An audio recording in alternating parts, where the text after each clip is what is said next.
Mr. Gopalji Mehrotra. He is a seasoned strategic HR leader with a wealth of experience spanning over 3 decades.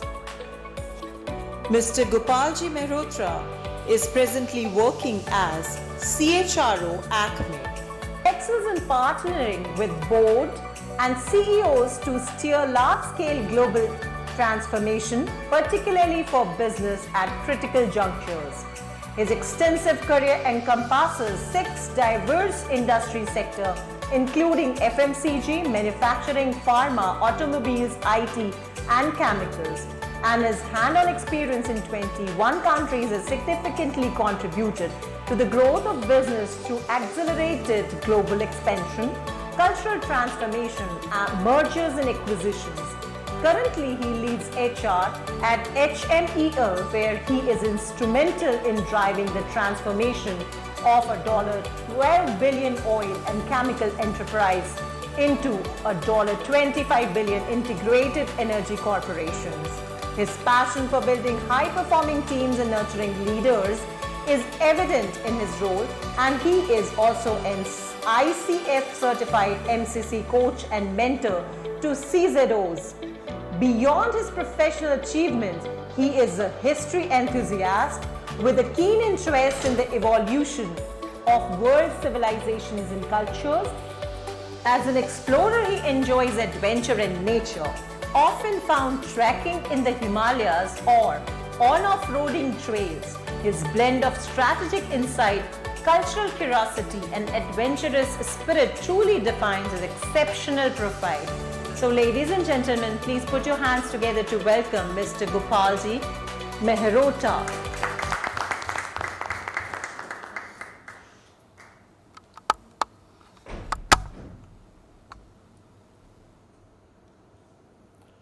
Good morning. यहाँ introduction इतना अच्छा होता है कि खुद को पहचानने में अच्छा लगता है। So no PPTs, no models, just some thoughts regarding 2 things that I feel passionately about towards our social well-being. So the first prastav under the aegis of United Council, which is part of the UC movement.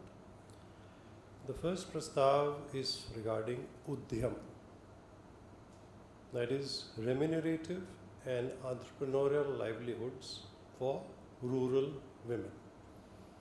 Everybody's been doing it, everybody's been talking about it. So why here again?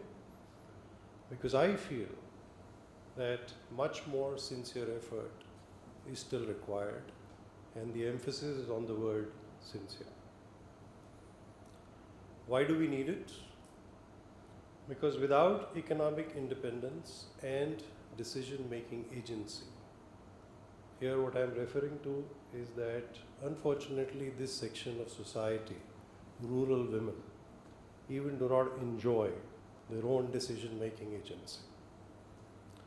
Without this, inclusive development will remain incomplete. We still have a lot of rural women constrained by low or unpaid labor, minimal education, restricted mobility, and lack of access to both markets and finance. So despite everything that has been said and done, we still have a lot of work to do. What is the vision? Women as independent agents of change, embodying the ideal of Nari Shakti, but not just in slogans. How can we do this? Many have done it, but I'm still pointing them out. Skill and capacity building in agri-value chains, eco-products, digital microservices. These are 3 areas which they can be very adept at. Access to microcredit, women's cooperatives, those movements we have.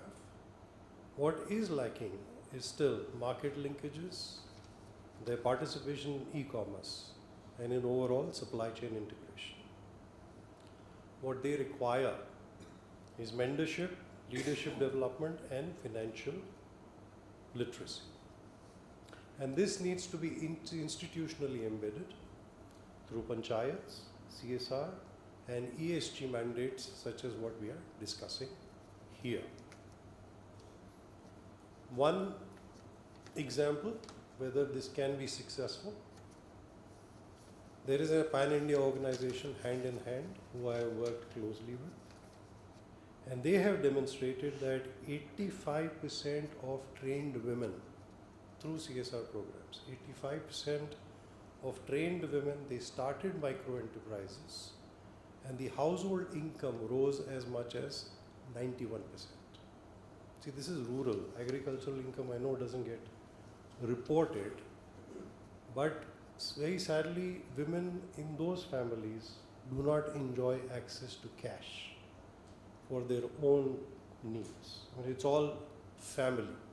The woman is not treated as a equally important member of the family. What do we get out of doing this?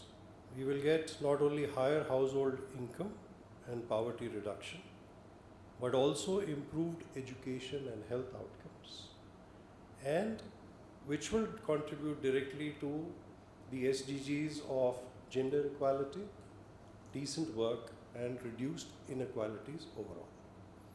So that was Prastav 1, Udyam. Sorry. The second Prastav.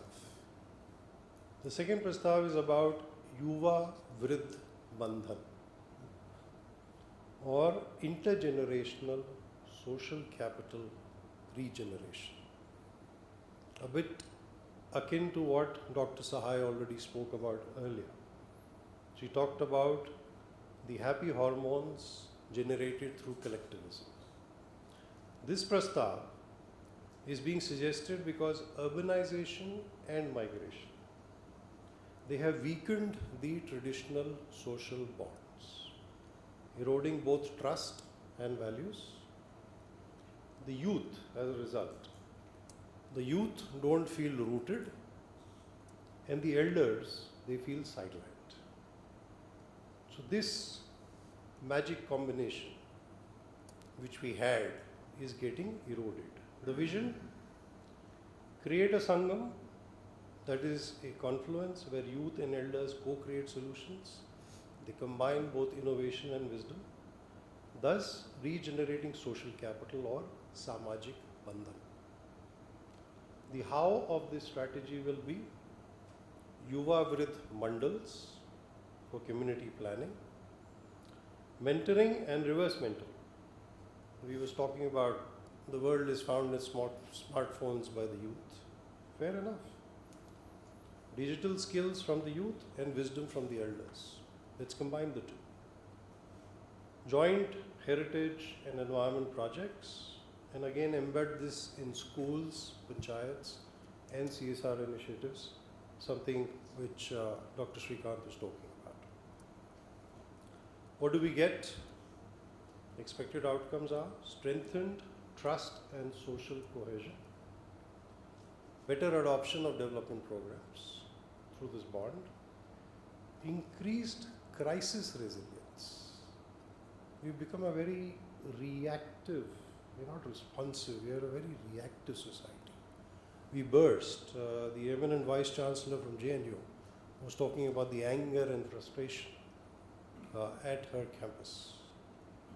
So we will get increased crisis resilience through this community belonging, and possibly the bond will regenerate psychological well-being.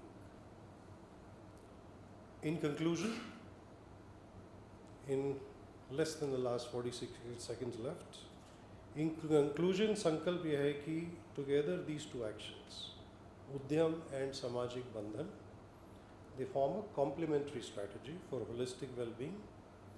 One, with empowered women strengthening households and local community economies.